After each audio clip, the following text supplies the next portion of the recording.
All right, let's talk about language tests. We've all taken them, right? But what actually makes one test feel fair and useful, while another just feels like a waste of time? Well, today we're going to break down the 5 key principles that every good language assessment is built on. So let's start with the big question. What makes a language test a good test? You know, it's not just about getting the right answers. The difference between a great test and a frustrating one really comes down to a few core ideas that guide how the whole thing is designed. And here's how we're going to tackle it. First, we'll lay down the foundation.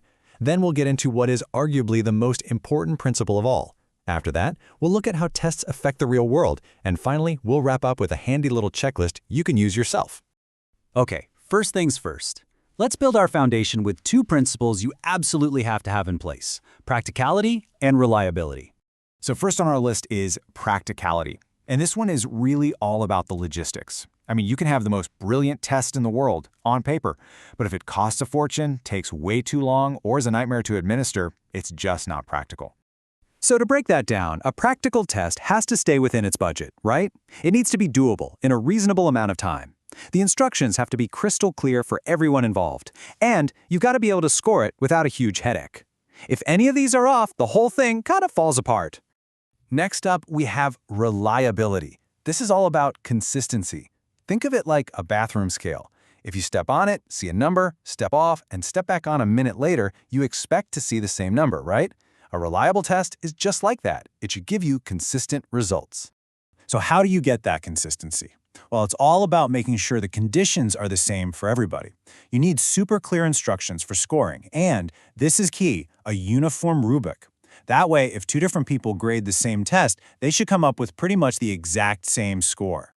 All right, so we've got our foundation, it's practical and it's reliable. Now we're ready for the big one. This is the absolute heart of language assessment: validity. Validity boils down to one simple but crucial question. Is this test actually measuring what it says it's measuring? So if you have a test that claims to measure speaking skills, it better be measuring speaking skills, not how fast someone can read or how big their vocabulary is. It sounds obvious, but it's so important. So yeah, a truly valid test is laser-focused. It measures the one skill it's supposed to, and it doesn't get sidetracked by things that are irrelevant. And importantly, it's based on real evidence, like someone's actual performance, and gives us information that's genuinely useful. And here's a key point. Validity isn't just a simple yes or no thing. It's complex. To prove a test is valid, you need to gather different kinds of evidence to show that the content is right, the scores make sense in the real world, and that it's really getting at the underlying skill you're trying to measure. Okay, so we've got the technical principles down. Now let's connect all this to the real world with our last 2 principles: authenticity and washback. Let's talk about authenticity. This is all about how much the test feels like, well, real life. Does the test ask you to do things with language that you might actually do outside of a classroom? That's the core question here. An authentic test uses natural-sounding language, not some weird robotic sentences you'd never actually hear. It puts things in context, it uses topics that people actually care about, and most importantly, the tasks mirror things you do in the real world. You know, like writing an email, or making a phone call, or explaining your point of view. And finally, we have washback. Now this concept is huge. It's the effect a test has back on the classroom. Think about it. A big, high-stakes exam can totally change what a teacher decides to teach and how students spend their time studying. That's washback. Now, the goal is always to have beneficial washback. A good test should actually encourage good teaching and effective learning. It should guide students to prepare in meaningful ways and give them feedback that helps them get better, not just a score that leaves them wondering what to do next. Okay, so we've covered all 5 principles. What now? Let's turn all this theory into something you can actually use. Here's a quick checklist for you.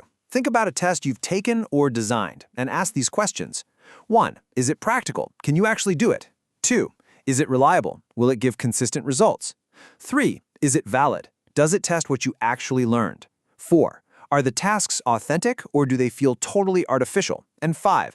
Does it create positive washback that helps people learn? If you can say yes to these, you're on the right track.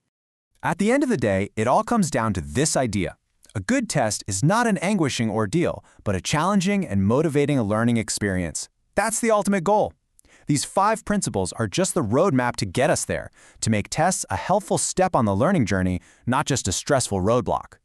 This video is brought to you by the IELTS Focus 0847705973, an English center specializing in IELTS preparation.